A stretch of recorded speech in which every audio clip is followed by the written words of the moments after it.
me my hair, I don't give a damn. All right, Mr. DeMille, I'm ready for my close-up.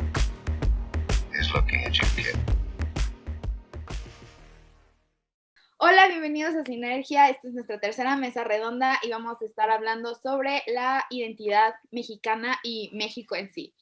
Hoy nos acompaña Majo, como siempre, Miguel Ángel, Jos y Olaf. Tanto Majo como Miguel como Jos estudian cine y Olaf y yo, su servidora Val, estudiamos relaciones internacionales.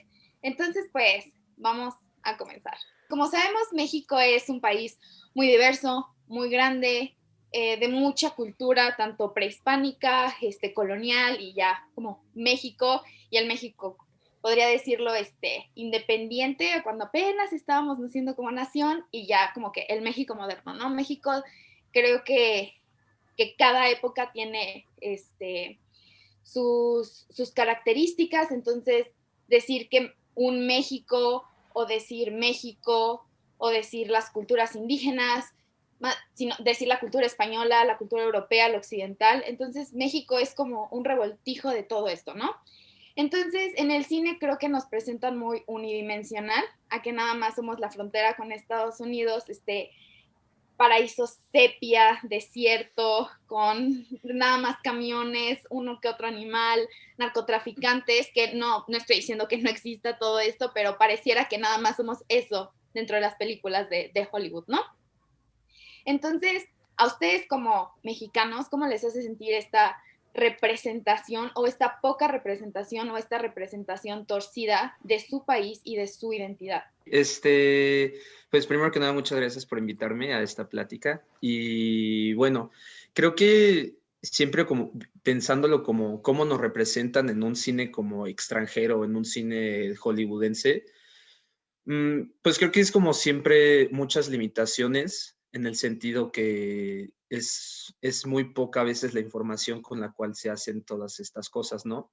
Creo que siempre hay como cosas de racismo a la hora de hablar sobre mexicanos, sobre este personaje flojo, sobre Speed González o lo que sea. Entonces, creo que una de las cosas de las que siempre se puede ver es como cuando ponen como este amarillo súper saturado de México, ¿no? Es como, pues, qué innecesario, ¿no? Entonces, creo que es triste, o sea, en el sentido que tengan esa imagen las demás naciones, o sea, es tanto triste porque es una imagen que sí hemos llegado a dar y es triste porque es como la imagen con la que se han quedado estas personas que hacen cine y no como que, y no han hecho, ¿cómo se llama?, algo por estudiar más allá. Y creo que también es triste porque no nos hemos encargado lo suficiente como para mejorar esa imagen. O sea, creo que con el nuevo cine que está creciendo mexicano, está creciendo mucho, todas esas cosas van cambiando poco a poco y poco a poco hemos ido dando una imagen, pero creo que todavía es necesario dar como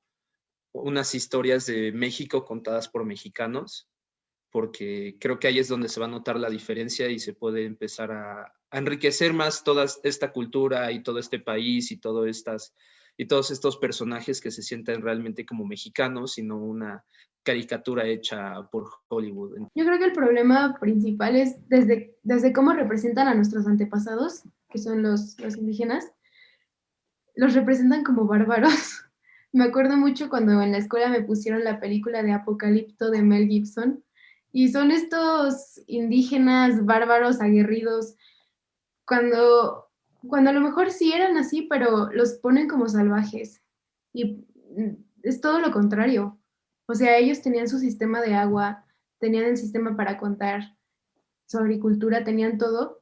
Y creo que empieza desde ahí, que de chiquitos empezamos a ver a los indígenas, o en este caso como las nuevas generaciones de indígenas, que todavía hay comunidades, como los salvajes, como los iletrados, los analfabetos, por ejemplo.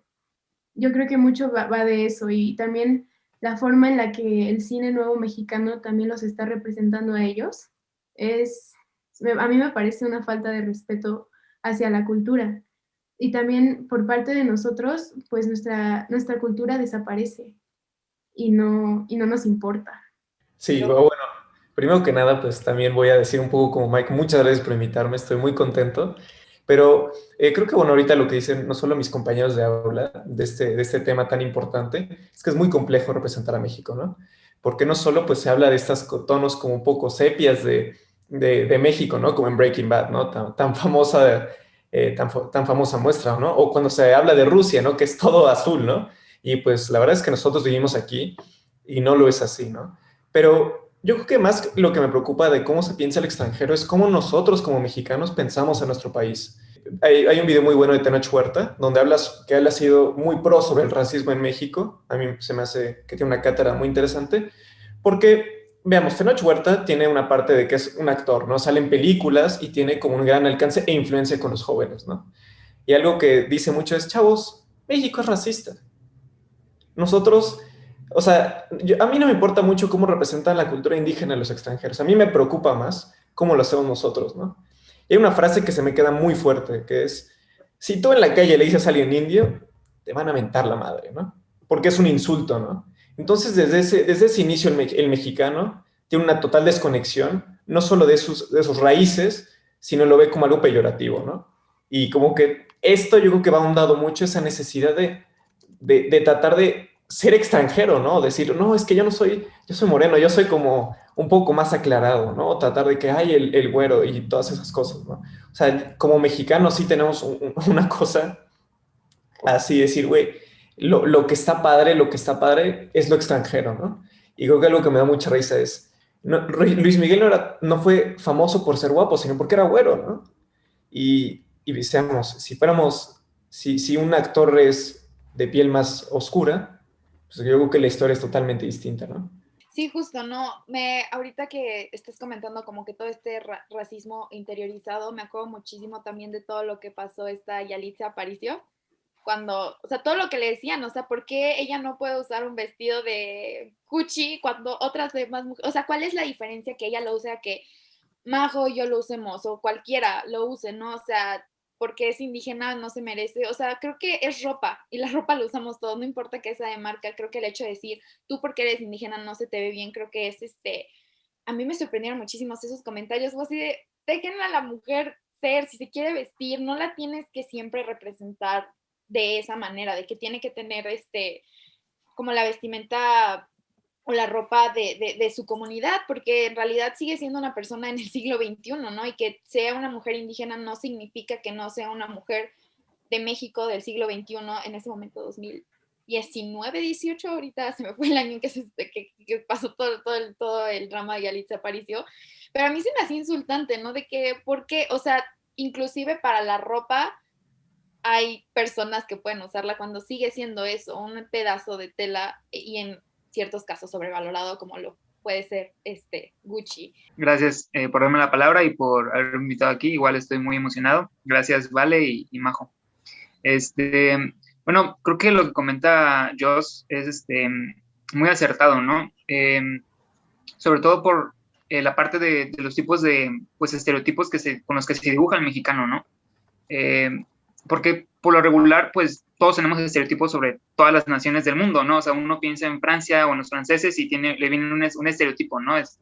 No sé, París y la ciudad del amor, ¿no? O sea, frases clichés que se repiten y se repiten, ¿no? También comentó lo de Rusia. El problema es cuando estos estereotipos justifican algún tipo de violencia, ¿no? Entonces, por ejemplo, el problema no es que se identifique, por ejemplo, al mexicano como, no sé, como X, ¿no? El problema es que se le identifica como una amenaza, ¿no? Como un narcotraficante, como alguien que te va a robar algo, como alguien que representa una amenaza, ¿no? Que es como se le ha ido representando últimamente en esos años, ¿no? Me viene mucho a la cabeza esta película de Rambo, la última que sacaron, que la verdad no la vi, pero estoy consciente de cuál era la trama, ¿no? Y la trama se supone que era como que un cartel mexicano había raptado a alguien cercano a Rambo, ¿no? Y no es como que no suceda, ¿no? Pero es como, ok, o sea, lo vas a proyectar en un medio hegemónico en el país, que es como que culturalmente hegemónico en el mundo, y entonces eso ejerce una forma de violencia cultural, ¿no? Que esta violencia cultural lo que hace es legitimar, en cierta forma, tanto la violencia directa como la violencia estructural que se ejerce sobre los mexicanos, ¿no? Incluso los migrantes, ¿no? Que sabemos que gran parte de los estadounidenses los prácticamente a toda persona latinoamericana la ve como mexicano, ¿no? Cuando pues, tampoco es así. Entonces creo que uno de los principales problemas es no tanto los estereotipos, porque hasta cierto punto es común, no es como que todos vamos a saber todo sobre todas las culturas del mundo, así a profundidad, sino qué tipo de estereotipos se están creando, ¿no? Y cómo esos estereotipos son violencia cultural y legitiman algunas formas de violencia estructural y directa. Sí, creo que la película que ahorita se me viene a la mente que fue así de, y creo que en realidad no salió ningún mexicano que yo pueda recordar que fue al menos un protagonista, es la película de Sicario, ¿no?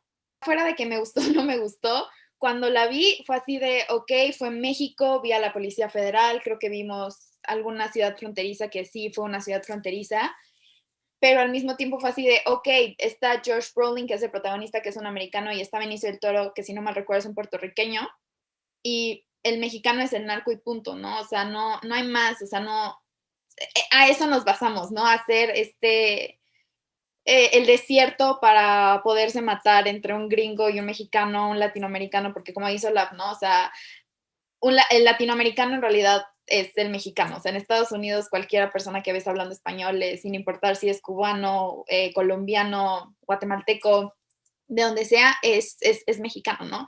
Y nada más quiero dar esto de que hay que recordar que en Fox News un día salió de México y los Méxicos. Y fue así de, ¿qué es los Méxicos? ¿No? O sea, por favor, get your facts.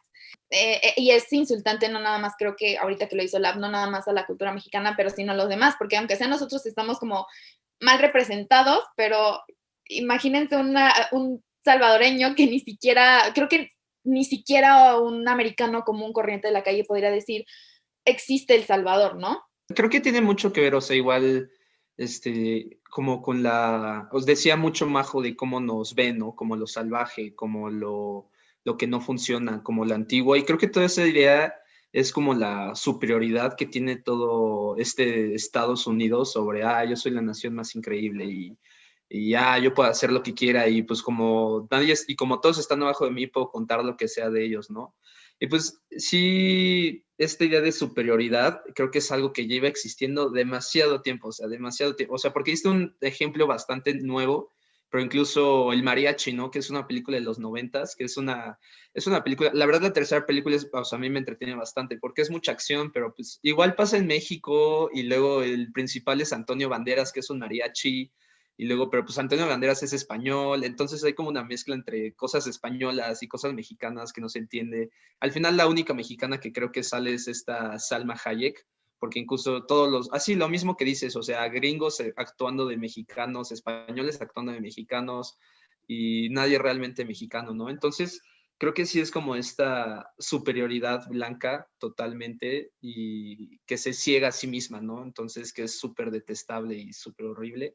Y eso es algo muy triste. Y diciendo lo que decía Jos de hace rato, que es como muy, muy, muy importante cómo nos vemos nosotros mismos, pues sí, o sea, creo que totalmente empieza desde ahí todo, ¿no? Empieza igual desde qué es lo que consumimos, empieza desde cómo lo consumimos, empieza desde qué tanto información hacemos después de lo que consumimos y qué tanto, y eso ya para hacer como un cambio, ¿no? Tal vez, o sea, obviamente no un cambio así gigantesco, pero sí un cambio interno de cómo vemos las cosas, que creo que es muy importante eso, ¿no? Entonces, cuestionarnos todo, porque todo esto nos los han inculcado y todo esto nos los han educado, y porque es todo lo que hemos visto de Estados Unidos, ¿no? O sea, creo que todos aquí crecimos viendo cosas de Estados Unidos.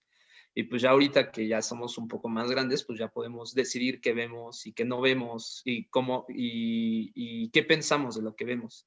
O sea, pensar, justo tomando el ejemplo de Yalitza, ¿no? O sea, pensar por qué la cuestionan tanto de usar solo un vestido, ¿no? O sea, ¿dónde está el problema, no? Y creo que sí es muy importante, sobre todo en lo que pensamos, sí, es muy importante pensar en lo que consumimos, yo creo igual para hacer ese cambio que dice Jos de vernos y cómo nos vemos nosotros mismos. Sí, justo, aparte se me hace muy chistoso que el dueño de Gucci sea el esposo de Salma Hayek, pero nada, Salma Hayek está bien, ¿saben? O sea, Salma Hayek perfectamente puede usar Gucci, ¿no? Entonces se me hace muy contradictorio, ¿no? El dueño de Gucci tiene una esposa mexicana, pero una mexicana, por ser indígena, no puede usar un vestido Gucci, o sea, como que súper, no hay una lógica dentro de qué. Yo creo que todo siempre va a regresar a nuestra educación, que es lo que decía Mike, que cómo nosotros decidimos lo que vamos a ver y cómo somos selectivos con las cosas que vemos. Y esto me recuerda muchísimo a la narcocultura que empezó hace como unos 3 años, 4, no me acuerdo, yo estaba en prepa secundaria, que fue cuando sale la del Señor de los Cielos, la de Pablo Escobar, la del Chema, y pues me acuerdo que todos, adolescentes y adultos, estaban, ay, sí, sí, los corridos, y empezabas a escuchar que escuchaban eso, que decían, no, que la morra, y empezaban a hablar como ellos y los idolatraban, cuando en realidad eso es un mundo horrible, es un mundo donde matan gente inocente nada más porque, pues por su beneficio propio, ¿no? Ya hace poquito mis papás estaban viendo la del Chema y yo veía cómo tratan a las mujeres, yo veía cómo se expresaban de la gente y me parecía, no sé, es horrible, es horrible. Y en otra parte está este documental que se llama Sin Señas Particulares de Fernanda Valadez, que acaba de salir en el 2020, que te muestra el narco, lo que pasa con el narco y qué pasa con la gente a la que le desaparecen a sus hijos, a sus familiares. No, y tú lo ves y tú dices, no, no es nada de admirar esta cultura del narco, porque en realidad está destruyendo México. Entonces hay que ser muy selectivos y también la gente casi no ha visto este documental. ¿Por qué? Regresamos otra vez a la difusión. No hay difusión del cine o de el contenido de televisión que necesita ser difundido, que es difundido para educar a la gente, porque yo creo que a todos los que están arriba no les conviene que la gente sepa y que la gente esté educada. La narcocultura podría ser en sí una propia mesa redonda, con lo que dices, toda esta sobrerepresentación y esta glorificación hacia los narcotraficantes.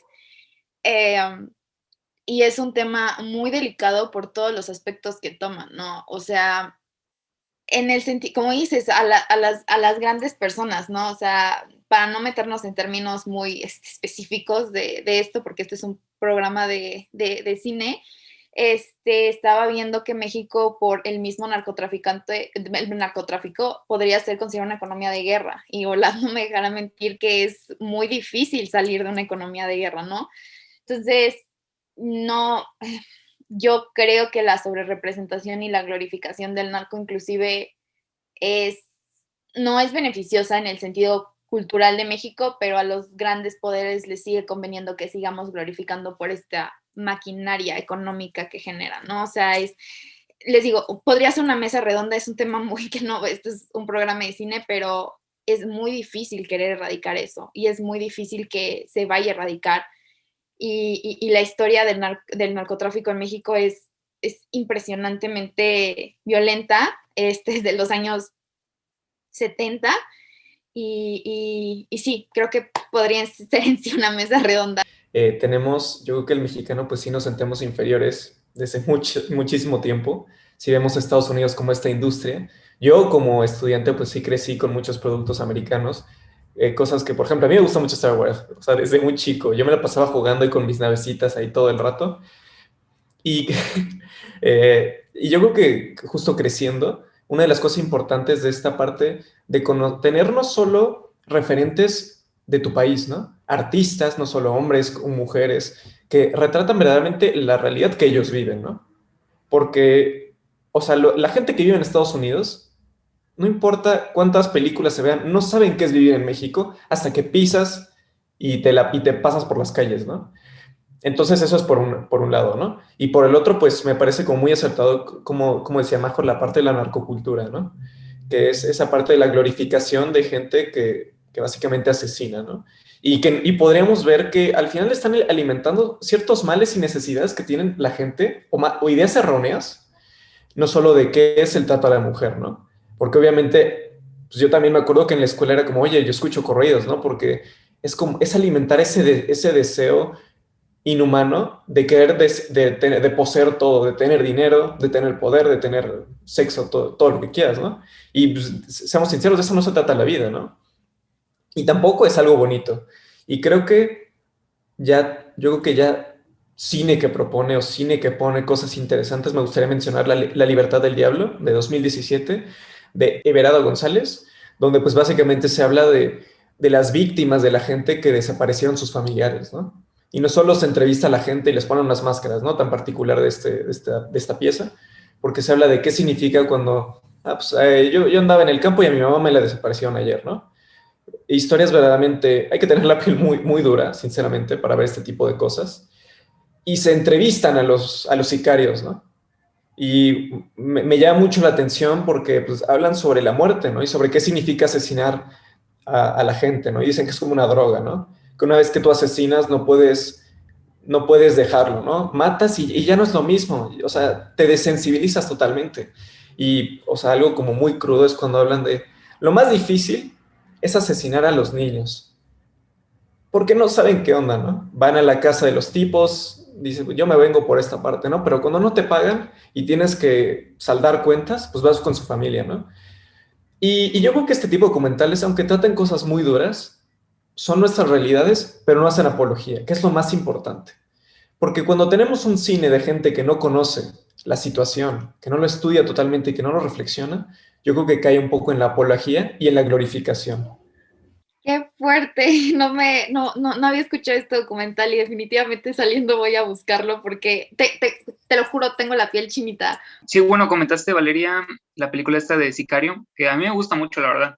Pero, o sea, si tú la piensas bien, básicamente es una película que te dice, ay, sí, arriba el estado policial, arriba la intervención de la policía en México, ¿no? Porque, ¿qué te muestra, no? Te muestra, básicamente a una policía buena que lucha contra la corrupción, incluso dentro del sistema estadounidense, pero al final es una policía buena que va y busca luchar contra el narco en México, ¿no? Pero el narcotraficante o sea, es simplista, o sea, ni siquiera te muestran como tal México, ni todo el sistema que existe detrás del narcotráfico, ¿no? Y todas las causas que lo generan, ¿no? Ni siquiera hablan del consumo en Estados Unidos, que es básicamente lo que lo mantiene, ¿no?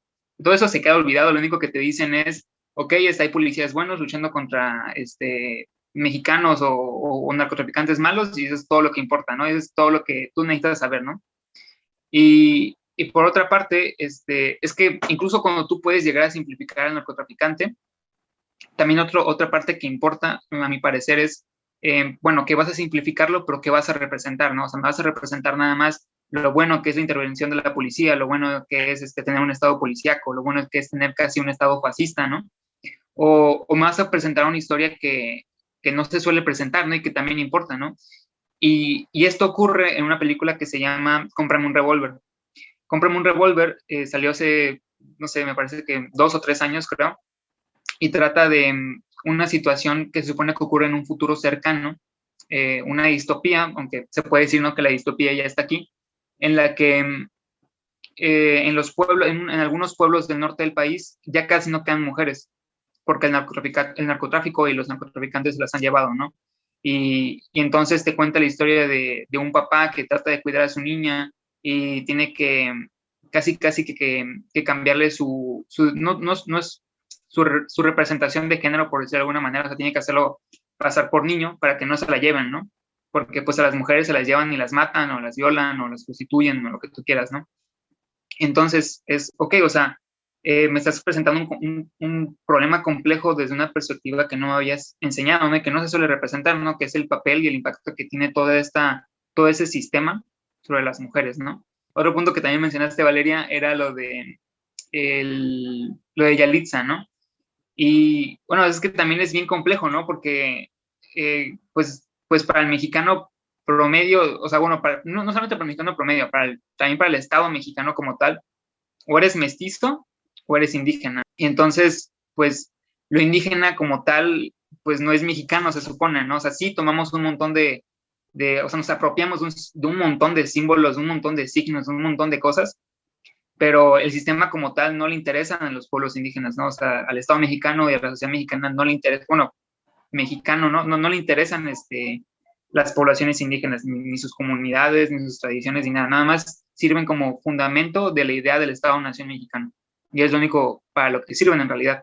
Entonces, en realidad lo que ocurre como Yalitza es que primero ni siquiera la ven como tal como mexicana, ¿no? Que es como que hay, no sé, o sea, la perciben como una persona indígena, ¿no?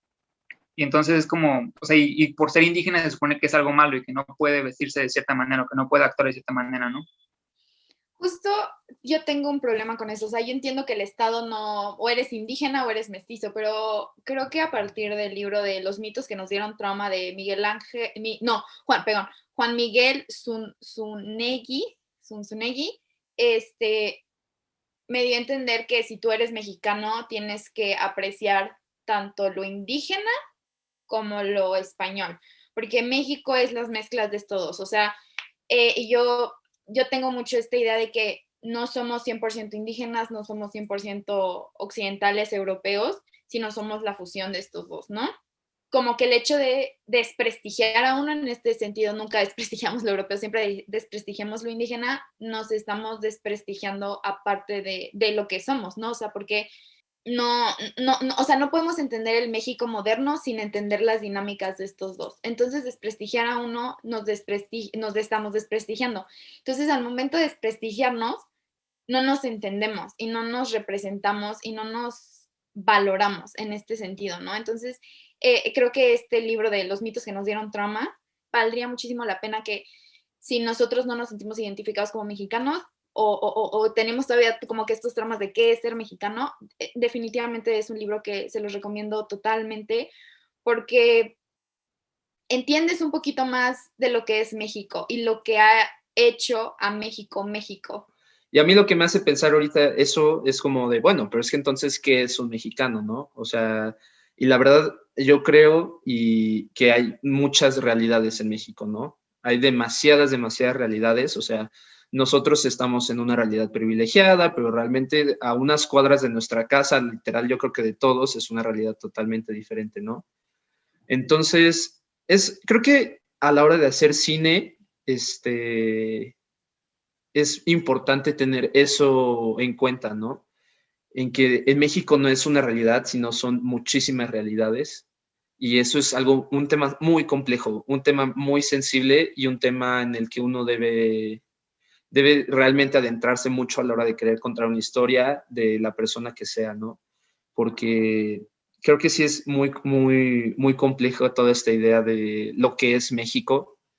Y, o sea, porque creo que siempre, o sea, vas a escuchar así, no, es que México y sus colores y así, o México y su narcotráfico y así.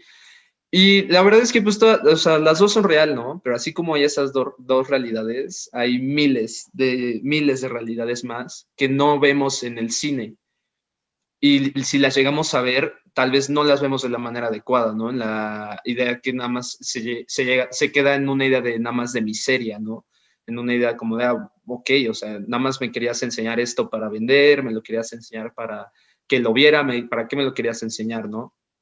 Entonces creo que sí es importante pensar qué realidad estamos mostrando, cómo la estamos mostrando y para qué la estamos mostrando, ¿no? Porque es un tema muy, muy, muy sensible a la hora de querer hablar de México, porque pues existen muchos Méxicos. Yo creo que Mike menciona muy bien, se me hace increíble que lo mencione, que es la parte de las realidades, ¿no? Que no solo, creo que porque vi parte del primer episodio de este programa, donde hablaba Andrea sobre la verdad, ¿no? Entonces hablaba que pues ya estamos en la era de la posverdad, ¿no? Y de cómo estamos muy subjetivos y cómo vamos construyendo cada uno, ¿no? Y se ponen muchas cosas. Yo me gustaría un poco remontarme un poco al pasado, con la parte donde se está buscando la parte de la mexicanidad en el cine mexicano, ¿no? Se habla de la mexicanidad, de cuáles son los íconos, ¿no? Tenemos a directores como que es Juan Bustillo de Oro, Fernando de Fuentes, Emilio Lindio Fernández, aunque es español, pero hizo cine en México, que es Luis Buñuel, y donde pues ellos para hacer esta iconografía, que por ejemplo son los magueyes, es la Virgen de Guadalupe, es la parte de cómo se representan los campesinos, ¿no? Por ejemplo, se inspiraron mucho en José Guadalupe Posada, ¿no? Que por si alguna escucha no sabe, es el dibujante de la Catrina, ¿no? Todos cuando estábamos en la primaria seguramente nos tocó dibujar la Catrina así, pues era, ¿no? Sus dibujos, él era ilustrador, se encargaba mucho de obviamente hacer una crítica con las calaveras de la sociedad alta mexicana, ¿no?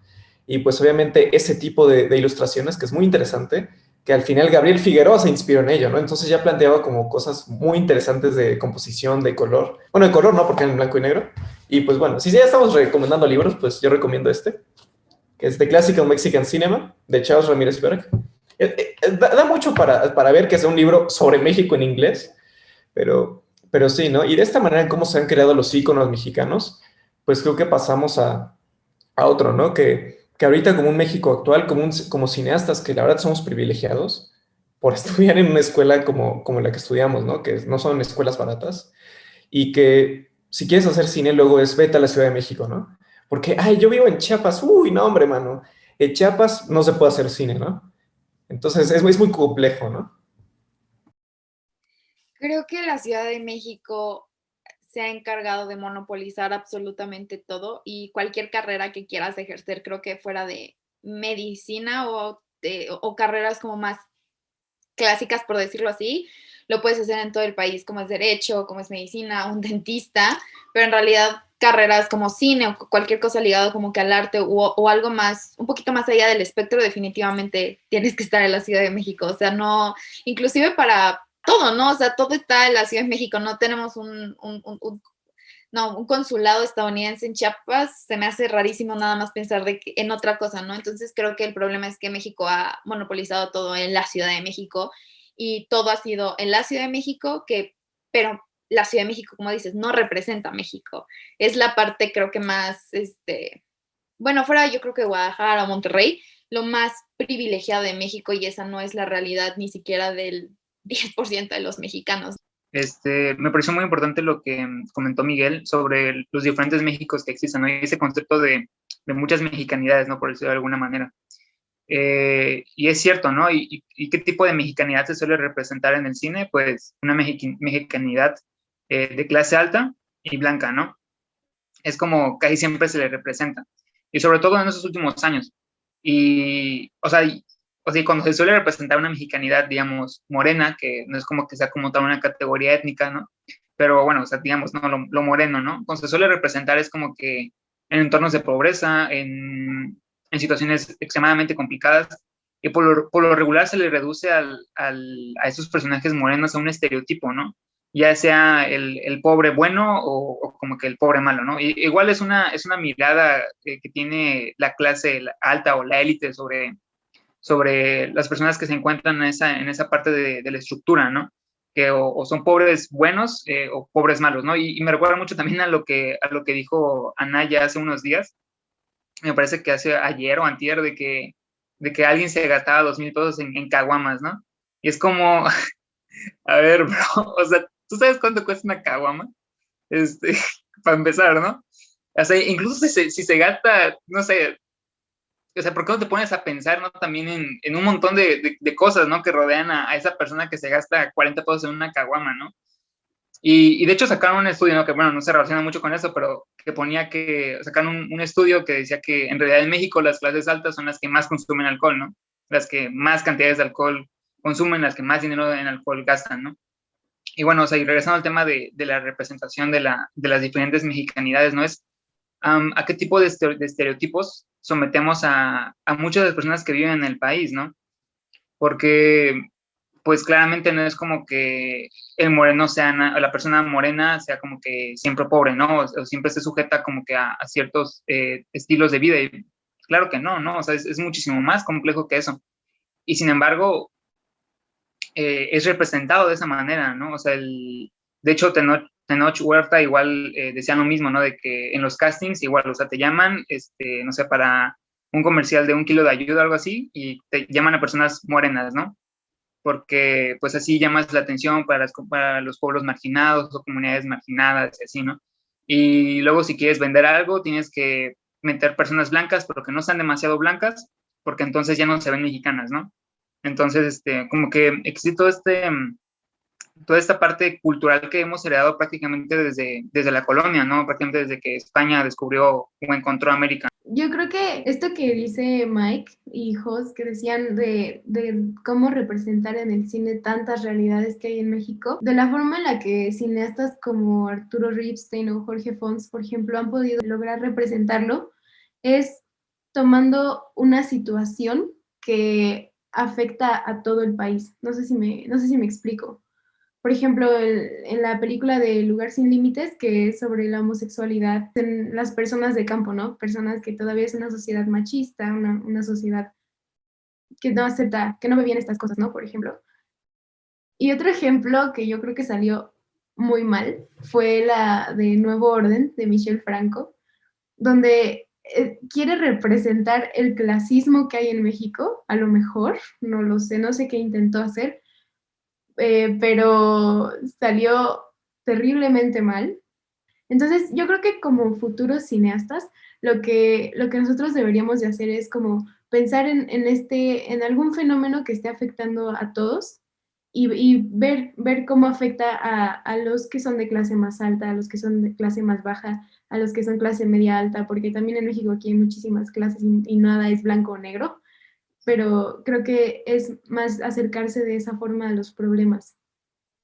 Creo que van muy de la mano el comentario de Olaf y de Majo de que existen muchas realidades de México, ¿no? Y que cómo la estás representando y que sobre todo en el cine moderno se ha caracterizado, o al menos el popular, el que tiene muchísima más distribución y que es el que ve pues, el mexicano en sí en cines, es esta comedia clasista, esta comedia, está muy dividido todo, ¿no? O sea, creo que la última película, sí, creo que sí fue película mexicana, que vi en donde cambian de cuerpo, pero una es una chava de clase alta y la otra es una chava de clase baja y cumplen absolutamente todos los estereotipos, ¿no? O sea, es un checklist de que, vida miserable para la pobre, check, vida increíble para la rica, check, la rica en realidad tiene problemas porque su nana va a fallecer, bueno, spoilers alert, check, y cositas así, ¿no? Que es como de, o sea, ¿por qué hacemos, la pobre se embarazó joven, ¿no? Eso también fue así de, ¿por qué? O sea,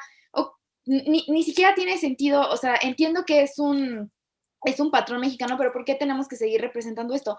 Aparte, yo cuando la vi que le decían morena, no sé qué, y sucia y no sé qué, fue así de, pero ni siquiera es morena, o sea, de verdad está aparentando serlo, está aparentando ser esto, ¿no? Y también esta parte que el pobre siempre es naco, el pobre siempre es mediocre, el pobre siempre es sucio. A mí, o sea, me acuerdo que me desesperé muchísimo porque decía, la chava no es naca, la chava nada más es sucia, ¿por qué los tienen que poner sucios? O sea, yo creo que, o sea, no, o sea, eso me desesperó muchísimo y yo quería apagar la película, ¿no? Pero de verdad dije, ¿por qué tienen que hacer esto? ¿Por qué siempre tienen que ponerlos así? Me enoja mucho esta parte de que de verdad ponen esta parte de que el pobre es pobre porque quiere, ¿no? O sea, de que si no trabajas no vas a superarte cuando en realidad no es así. Existen muchas estructuras que en realidad lo dificultan muchísimo. Entonces, este nuevo cine mexicano no está representando a México y no está y creo que le está dañando lo que es en sí México. Ahorita que Majo mencionó Nuevo Orden, ay Dios, o sea, ahorita me la voy a funar a Nuevo Orden, ¿no? O sea, película horrible, o sea, de verdad horrible, o sea, no puedo creer que cuando Michel Franco, creo que es el que la escribió y la dirigió, no puedo creer que escribió el guión y dijo, sí, voy a grabar esto, ¿no? Porque está espectacular. O sea, y no puedo creer tampoco que ninguno de los actores haya dicho, a ver, estás viendo lo que estás escribiendo, estás viendo lo que estás tratando de decir. O sea, si tú conviertes la película a un ensayo, o sea, el ensayo es terrible, o sea, el concepto del ensayo es terrible, ¿no? Entonces es como, o sea, la película en sí es racista, es clasista. O sea, para empezar, la perspectiva es desde la perspectiva de las élites, y todas las élites son blancas. O sea, no hay una sola persona morena, ni siquiera morena clara. O sea, no hay una sola persona morena en el elenco que aparece como parte de la élite. O sea, ni siquiera de fondo. O sea, todos son todos son blancos, ¿no? Y luego, eso sí, no sé, las personas del servicio de limpieza, las trabajadoras domésticas, esas sí son morenas, ¿no? O sí son morenas, ¿no? Los guardias también son morenos, todos esos son morenos, ¿no? Igual los que invaden la casa de los ricos, igual son morenos todos, ¿no? Y es como, o sea, ¿por qué me estás presentando esto? O sea, es como que la muestra perfecta del racismo que existe dentro del cine mexicano y dentro de las élites mexicanas, ¿no? Que en su mayoría son blancas o son morenas claras. Sí, o sea, así como daba ejemplo Majo de estas películas que son maravillosas y representan muy bien como todos estos conflictos mexicanos, creo que actualmente, o sea, sabemos y hemos visto que sí se puede, o sea, que sí es posible hablar bien de un México, de exponer estos conflictos de una manera adecuada, que se sientan modernos los temas, que no envejezcan con el tiempo los temas como lo son estas películas. Entonces, o sea, es posible, ¿no? Y eso es muy bueno, porque creo que también tenemos ejemplos actuales, como en el 2018, de Las Niñas Bien, de Alejandra Márquez, no me acuerdo. Es una gran película y sí, o sea, pone tú, se enfoca únicamente a sección privilegiada, ¿no? Pero ¿qué le pasa a esta sección privilegiada, no? Vemos todos sus miedos, vemos como todos estos conflictos y es una gran película que a mí me gusta muchísimo, que creo que sí, hace bien de exponer este lado de México, ¿no? Entonces, creo que es muy padre en el sentido que sí es posible, en el sentido que podemos hacer buenas películas, pero una vez más, ¿no? O sea, depende cómo lo distribuyen y cuál es lo que nosotros consumimos, ¿no? Creo que vuelve a caer en eso, porque esta misma película de Las Niñas Bien tuvo una estrategia de venta muy rara, o sea, porque ibas a Cinépolis y en Cinépolis te la vendían como una comedia tipo, o sea, tipo las películas de que están hablando mexicanas y súper mensa, cuando no tiene nada que ver con eso, ¿no? Es una película de muy alto nivel. Y yo esa película no la fui a ver al cine por eso mismo, porque dije, pues es una película de comedia más, o sea, X. Y ya después, una vez sentado así, la vi en algún streaming, dije, no, es que sí está muy buena, ¿no? Y sí, o sea, creo que el cine, es que el cine mexicano es todo un tema porque existen películas como Las Niñas Bien y al mismo tiempo tenemos como las clásicas, ¿no? De No Manches Frida o Cindy la Regia. O sea, bueno, a mí Cindy la Regia me gusta mucho, o sea, honestamente, la disfruto mucho, pero, o sea, creo que es igual importante notar todas las fallas que tiene esa película, ¿no? O sea, esa me gusta porque creo que hace una comedia muy padre de la gente de San Pedro de la Garza, ¿no? Entonces, mínimo eso ya, bueno, o sea, es un poquito diferente, ya se están burlando de esta gente blanca de poder, mínimo eso ya está más divertido, ¿no? Pero sí es importante, creo que ver todas estas fallas de cine mexicano que existen, decidir si las consumimos o no, y creo que al mismo tiempo de consumirlo, esperemos y ojalá algún día la distribución logre cambiarse, ¿no? O sea, porque ahorita es pues lo que podemos hacer, o sea, ahorita sí, a día de hoy, creo que es lo que podemos hacer, ¿no? O sea, esa luchita es consumir ese cine, ¿no? Consumir ese cine. Sí, bueno, creo que desde Olaf que me gustó mucho lo que dijo sobre, pues sí, esta parte de las élites no solo son las que se representan, sino también son las que filman, ¿no? Entonces, obviamente, no podemos tener un buen cine si se basa a través de arquetipos que la verdad son fáciles de escribir y son fáciles de ver para la gente, ¿no? Y son fáciles de hacer, porque es lo que ya conocemos y luego las películas de corte un poco más experimental, o no experimental, pero un poco distintas, sí sufren. Yo, por suerte, tuve la fortuna de ver Las Niñas Bien en cines, película fantástica.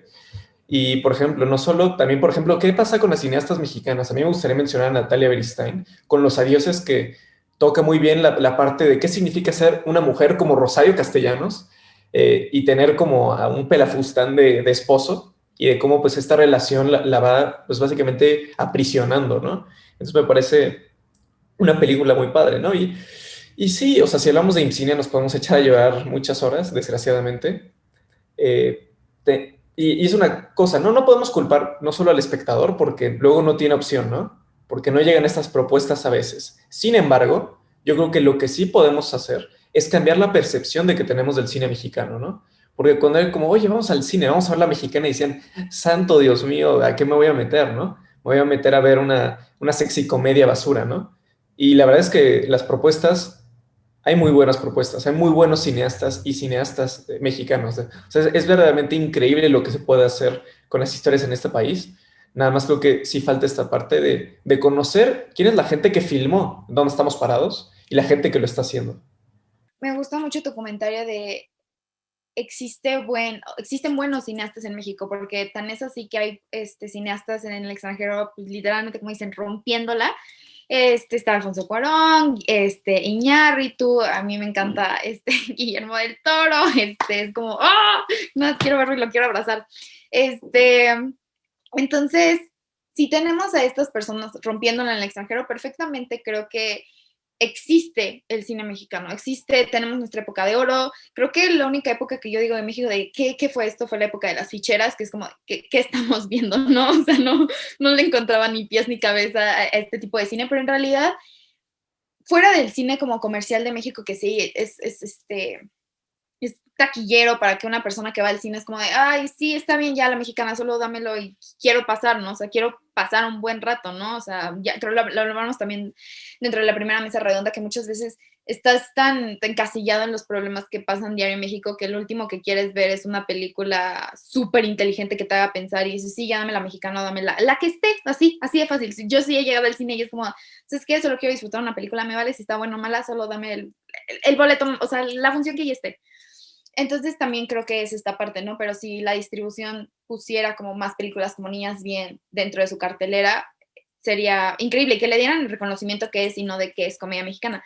Pero bueno, considerando que tenemos estos grandes directores, tenemos grandes historias que contar, tenemos un país que podríamos contar miles de historias por lo diverso que es. ¿Por qué inclusive los mismos mexicanos en el extranjero que nos pueden representar de una manera acertada no lo han hecho? Ejemplo, Guillermo del Toro, sí tenemos todos sus monstruos, Pacific Rim, The Shape of the Water, El laberinto del fauno, todo esto, pero siguen siendo Cronos, pero siguen siendo películas de monstruos. Tenemos a Iñárritu haciendo películas como Birdman o The Revenant, se me va siempre la de Leonardo DiCaprio, que la verdad esa tengo que aceptar que no me gustó la historia, pero me encantó la fotografía del chivo. Y Cuarón, ¿no? Que hizo una de Harry Potter, hizo esto, hizo el otro. Y nada más tenemos esto de Roma, ¿no? O sea, creo que es la única película que ahorita se me viene de ellos a la mente que hizo con alguien o con una empresa extranjera que puso a México dentro del mapa, ¿no? Y wow, ya tocamos a Yalitza Aparicio y todo lo que fue en México, ni siquiera en el extranjero, en México. Hiciste una película, Una sirvienta, hiciste no sé qué, hiciste no sé cuánto. Inclusive nosotros estamos rechazando como que esta parte, ¿no? Entonces pareciera que tenemos todo, pero al mismo tiempo no sabemos cómo unirlo. Ustedes como futuros cineastas y Olaf, como futuro académico, como qué es lo que sigue, o sea, qué es lo que sigue para México en el cine mexicano sobre todo, o la representación de México, si ustedes deciden sobre todo, ustedes hacer una película en el extranjero. Es importante ya, o sea, como futuro exponente, o sea, del cine, o sea, preguntarte qué tan necesaria es para ti contar estas historias de esta gente mexicana, ¿no? O sea, porque yo creo que Guillermo del Toro tiene esta necesidad de contar su historia con monstruos, ¿no? Y contar la pena de la gente con monstruos. Y él es así como entiende su mundo, ¿no? Y pues ahora sí que, pues está chido, ¿no? Es tu onda, o sea, si no quiere representar mexicanos está bien, pero creo que es igual nosotros cuestionarnos qué es lo que queremos contar, ¿no? Desde dónde lo queremos contar y por qué queremos contar y si tenemos la necesidad de contarlo, ¿no?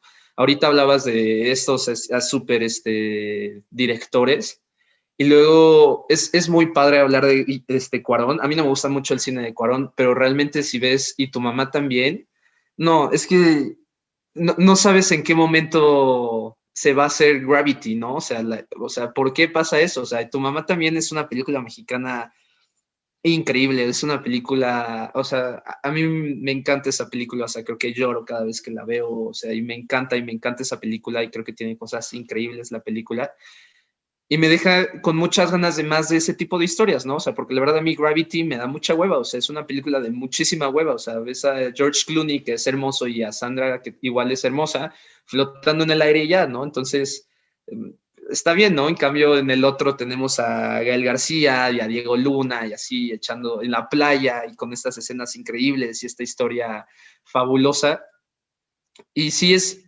Y sería interesante igual alguna vez preguntarle a Cuarón por qué decidió esa vertiente, ¿no? O sea, seguramente fue porque por un lado estaba la grandeza y esta idea de Óscares y así, y por este otro lado no. También la realidad es que si se hubiera ido por este otro lado y tu mamá también y hacer cine en México, seguramente no hubiera llegado muy lejos por el apoyo, por la falta de apoyo, ¿no? Entonces, es muy complicado por ese lado, pero sí, creo que lo que sigue, yo creo, es seguir contando estas historias y seguir hablándolo y seguir teniendo este tipo de comunicación, incluso como el que tenemos ahorita, ¿no? y seguir teniendo esas ganas de contar como todo lo bello que tiene la gente que nos rodea y todo lo bello que tienen estos, pues todo México, ¿no? O sea, a pesar de que podríamos volver a ese cliché de México colorido y hermoso, o sea, creo que sí es importante que existan mexicanos como todos los que están haciendo cine mexicano que quieran contar esas historias, ¿no? Entonces, creo que es lo que seguiría y una vez más, o sea, creo que también lo siguiente es como espectador elegir bien lo que vamos a ver. Entiendo que puede ser complicado en un tema general, porque incluso nosotros tenemos la fortuna de pues saber elegir qué es lo que vemos, ¿no? Otra gente simplemente no, o sea, prenden la tele y es lo que hay, o llegan al cine y es lo que hay. Y ese es otro tema también muy complejo, ¿no? Pero nosotros que sí tenemos esta oportunidad de elegir las películas, buscar las películas, rentar películas, descargar películas, es muy, muy, muy importante enterarnos qué son las historias que están contando, o sea, porque muchas veces no tienen difusión ni ese apoyo. Y sé que suena muy repetitivo, pero yo realmente creo que cae mucho en eso. Lo que hemos podido sacar de estas 3 mesas redondas es que la distribución tiene que cambiar de cómo hacemos películas. La distribución es una parte clave que no se habla, ¿no? Siempre decimos, no, es que solo hay películas mexicanas malas, ¿no? Es como de no hay películas mexicanas malas, no significa que no haya directores buenos, nada más que el problema es nuestra distribución. Entonces, mejor vamos a hablar de la distribución en vez de estar hablando de que las películas mexicanas son malas. Creo que es muy importante, como ustedes han dicho, de la parte de la distribución. Y sí, de hecho, dije, pues a lo mejor hago como un Parasite, ¿no? Así, el director coreano que igual creo que estudió sociología y luego se aventó cine, ¿no? Pero creo que es muy importante la parte de la distribución y también la parte de cómo cómo se cuentan las historias, ¿no? Porque pues que sea cine comercial no implica necesariamente que sea cine malo, ¿no? O sea, el problema es que el cine comercial, como lo hemos catalogado aquí en México en estos últimos años, o sea, rosa prácticamente, no sé, o sea, parecen películas hechas nada más como que para quitarle dinero a los fondos que tiene el gobierno, porque me parece que existe un fondo, ¿no? Para producir películas y que igual sale de los impuestos. Entonces parece que nada más hacen películas como para decir, ay, sí, pues yo saco dinero, le doy a los actores y cada quien no se va para su casa, ¿no? Porque, o sea, de verdad es que las películas que se sacan no tienen ni sentido, o sea, sacaron esta película de No Manches Frida 2, ¿no? Creo. Que, o sea, no tiene, o sea, de verdad no tiene nada de sustancia, ni de historia, ni de nada, o sea, yo no sé qué estoy viendo, ¿no? Y es como que, ok, o sea, lo comercial no necesariamente tiene que ser malo, ¿no? El problema es que lo comercial en México es sinónimo de malo prácticamente, ¿no? Porque así lo han decidido las productoras, así lo han decidido, no sé, los directores que agarren por contrato o lo que sea, ¿no? Los actores igual. Entonces creo que es como que la parte más problemática va incluso más allá como tal nada más del cine y las historias que queremos contar, sino de cómo distribuimos el dinero, la parte de la corrupción, entonces toda esa parte que es incluso más difícil de atacar. Pero nada más quería remarcar eso, ¿no? Esa parte importante que no es como que, no sé, una película tenga que ser a fuerza así como que súper lenta o un montón de significados o una gran historia o un gran sentido, ¿no? Sino que puede ser comercial, pero también puede ser bueno, ¿no? O sea, las personas, si tu película es buena, las personas pues lo van a entender, ¿no? O sea, la película va a llegar a donde las personas le permiten que llegue. Sí, justo, pero nos metemos igual en temas de corrupción y todo esto con esto de las películas que luego sale, como ya lo había mencionado creo que en el primer capítulo, te sale el comercial del INAPAM y es como de, ay, gracias, no pensé que viniera a ver comerciales del gobierno, ¿no? Pero... Pues sí, la parte de la distribución sí es todo un tema, ¿no? Desgraciadamente, la parte de la corrupción, cómo bueno, hemos estado en clase de producción. Oye, ¿cómo meto mi carpeta para que seleccionen y que me den dinero, ¿no? No solo que los fondos están desapareciendo, sino necesitas darle dinero a alguien que ya tiene experiencia, que ya conoce al jurado, y pues obviamente luego tenemos este tipo de propuestas, ¿no? Por esa parte sí me siento un poco triste, sí me decepciona, pero creo que me siento optimista de otra manera. Una vez escuché algo que decía, ya no tenemos que depender de IMCINE, o sea, ya existió, y pues yo tengo la fortuna de estudiar con 20, bueno, estudiaba antes eran 40, ahora somos como 22, de personas muy talentosas, ¿no? En el salón. Y entre nosotros nos tenemos que ayudar, porque el gobierno no lo va a hacer. El gobierno no preserva su historia. Hay películas como Enamorada, que para mí es un tesoro nacional, es una película que me llueve de lágrimas, y que el propio Scorsese tuvo que restaurarla, ¿no? Entonces, nosotros como mexicanos, ni el gobierno no nos está haciendo caso, el gobierno, quién sabe qué está haciendo, es un misterio para mucha gente, entonces nosotros tenemos que apoyar nuestro propio cine, ¿no? Y me gustaría, por ejemplo, la parte de las plataformas de streaming, sé que a mucha gente no le gusta, sé que tenemos el issue con Netflix, con Amazon, pero por ejemplo yo, gracias a Amazon, pude ver una película como Sueño en otro idioma, ¿no? Que es muy buena, que habla sobre obviamente la parte de la homosexualidad y las culturas indígenas que rozan lo muy bello. Y también los nuevos medios de visualización audiovisuales, ¿no? Yo abogo mucho por la parte de los videojuegos como otro gran tema de exploración. Yo he tenido pues la fortuna de poder enamorarme de ese medio y yo ya como un poco como cineasta emergente o quién sabe qué me depara para el futuro, pues sí, me gustaría obviamente contar cosas de mi país a través de la animación y de otras cosas, ¿no? Porque yo creo que algo es muy cierto, ¿no? Y yo creo que me da gusto de Guillermo del Toro, porque que seas mexicano no significa que tengas que contar siempre lo que pasa en tu país, ¿no? Yo creo que él tiene la libertad total y me da gusto de que haga sus historias de monstruos. Aquí en México, por favor, películas de ciencia ficción, películas de otro tipo de fantasía, ¿no? Chance, tenemos nuestro Harry Potter mexicano mejor, ¿no? Por decir algo, ¿no? Entonces, pues bueno, entre esta tempestad que se viene, yo creo que hay gente muy talentosa, yo estoy convencido de eso, ¿no? Y la verdad yo me quedo como muy emocionado de en unos 20 años, 10 15 años, pues ir al cine a ver el trabajo de mis compañeros, ¿no? Sí, yo voy a ser la primera en estar ahí viendo su cine, apoyándolo desde mi propia trinchera. De verdad, suena muy, o sea, cuando esté con ustedes suena muy alentador lo que puede ser el cine mexicano, ¿no? Creo que ustedes también como cineastas se dieron cuenta de los problemas que está sufriendo esta crisis de identidad que tiene tanto México como y por ende el cine mexicano, ¿no?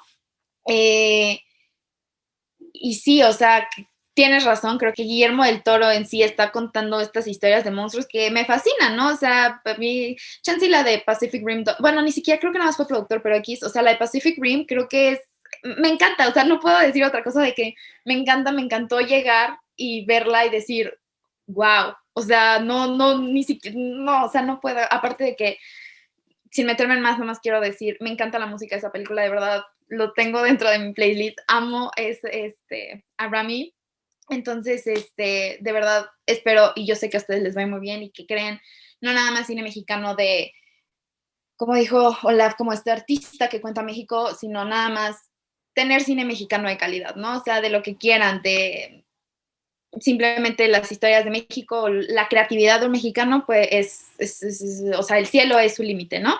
Con lo que decía Jos, con la desaparición de IMCINE, o sea, hay tantas cosas malas y buenas, ¿no? O sea, creo que no es blanco y negro el asunto, o sea, hay muchísimas vertientes, pero lo que es cierto es que sí existe esta libertad, o sea, sí existe ya, o sea, ya con que puedas sacar el varo de otro lado, que ese es otro tema totalmente, ya tienes ya libertad total de hacer pues lo que tú quieras, ¿no?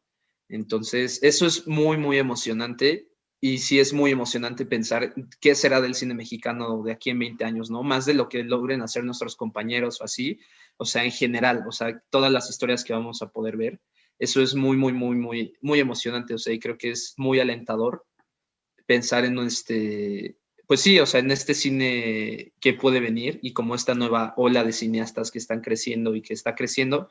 Y es muy padre igual pensar como todo este ciclo como que hay de cine, ¿no? Y de evolución de cine y todos los temas que se van agarrando del cine. También es interesante pensar si es necesario que todo el cine sea político o no. O sea, creo que es un tema muy complejo, o sea, no tengo la respuesta, pero creo que igual es importante tener la idea, ¿no? Porque tenemos como, o sea, porque incluso en las películas que podríamos decir que son de acción o ciencia ficción o lo que sea, muchas veces hay también política inerte en esas cosas, ¿no? Muchísimas veces, ¿no? Entonces, tal vez sería, o sea, una pregunta que podría hacer es si la política es lo que le da tal vez sentido a todas estas películas, ¿no? O tal vez no, no lo sé, o sea, pero igual es interesante pensar eso, tomando en cuenta, no sé, a Guillermo del Toro, que a mí Pacific Rim igual me encanta, o sea, yo creo que es mi película favorita de él, o sea, la adoro muchísimo, pero no sé, o sea, igual ¿es una película que es únicamente de monstruos o no? ¿No? Entonces, preguntarse esas cosas. O sea, creo que todo aporta, ¿no? Todo aporta a la misma historia y eso es muy interesante pensarlo y pensar si el ser político no es un motor o no. Es igual muy importante para el siguiente cine que viene. Ya para cerrar, yo creo que como cineastas tenemos que tener en claro 3 cosas. La primera es quitarnos de la cabeza esa idea del sueño americano que se nos ha implantado desde siempre.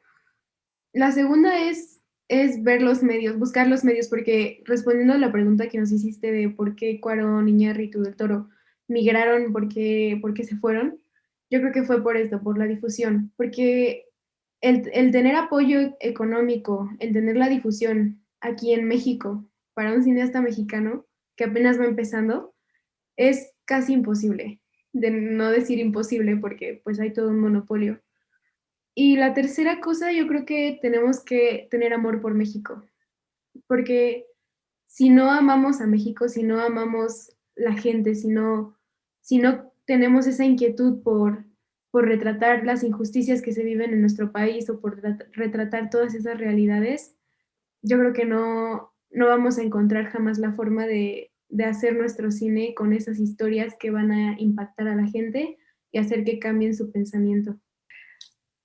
No puedo creer que ya se acabó esto porque acaban de decir 2 cosas que me gustaría luego tocarlo totalmente en otro programa, que es el cine político. Yo amo el cine político, o sea, yo estudio relaciones internacionales, entonces eso es parte de lo que vemos día a día, ¿no? Yo creo que, bueno, definitivamente esto es para otra mesa y lo vamos a planear porque de verdad es un tema muy interesante el cómo se representan, no nada más a México, sino a los diferentes países, ¿no? Pero y la parte de que tienes que amar a México, ¿no? O sea, como dicen, como dijo Miguel, no creo que Pacific Rim nada más sean monstruos peleando, ¿no? O sea, si nos ponemos, yo creo que sentarnos y analizarlo y ver bajo qué contexto lo hizo, siempre vamos a encontrar el por qué lo hizo. Y no creo que nada más sean monstruos peleando, porque él dice que es, como tú dices, su manera de ver el mundo y siempre lo explica a través de monstruos y a través de esto, ¿no? Entonces, yo siento que los cayús tienen mucho, o sea, representan algo más, ¿no? O sea, lo que vino primeramente a mi mente de que ahorita que dijiste, dije, no sé por qué pensé en el cambio climático, no sé, no sé, podría ser, es una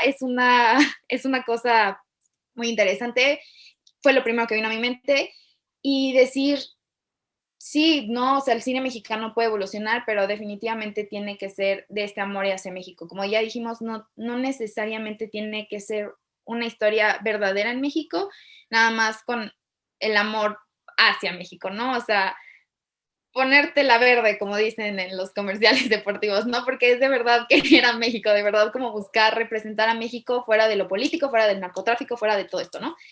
Y creo que la única razón que lo deberíamos hacer y buscar que este cine se incentive es como el mismo Guillermo del Toro dijo, porque soy mexicano, o sea, porque soy mexicano voy a hacer que esto funcione, porque soy mexicano voy a dejar que algo que le da identidad a mi país crezca y no yo mismo estancarlo, ¿no? Entonces creo que lo podríamos dejar, o podría ser la conclusión.